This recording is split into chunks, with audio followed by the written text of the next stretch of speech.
Welcome to Great Home Makers. அடிக்கிற வெயிலுக்கு சும்மா ஜில்லுன்னு ஒரு நொங்கு பாயசம் தான் பார்க்க போகிறோம். அப்படியே சில்லுன்னு குடிக்கும்போது அவ்வளோ சூப்பராக இருக்குங்க. இதை எப்படி பண்ணுறதுன்னு நம்ம இப்போ பார்க்கலாம். வெய்ய காலத்தில் நொங்கு வந்து உடம்புக்கு ரொம்ப நல்லதுன்னு எல்லாருக்குமே தெரியும். நொங்கை வச்சு நம்ம ஒரு நொங்கு பாயசம் தான் பண்ண போகிறோம். ஃபஸ்ட்டு இந்த நொங்கை வந்து இந்த தோலை ரிமூவ் பண்ணிக்கலாம். நொங்கெல்லாம் தோல் சீவி எடுத்து வச்சாச்சு. ஒரு 4 நொங்கை வந்து நம்ம மிக்சியில் போட்டு கொஞ்சமாக பால் விட்டு அரைச்சிக்கலாம். இதை வந்து கொஞ்சம் பொடி பொடியாக நறுக்கி வச்சுக்கலாம்.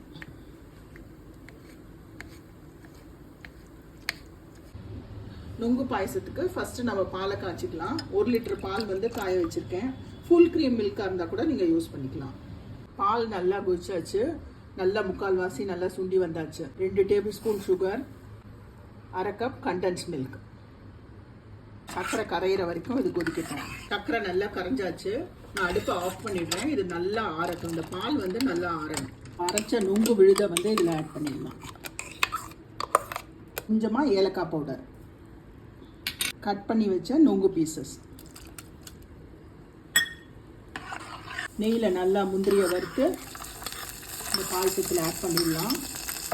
நம்மளோட சூப்பரான நொங்கு பாயசம் ரெடி. நல்லா இதை சில்லுன்னு சர்வ் பண்ணணும்.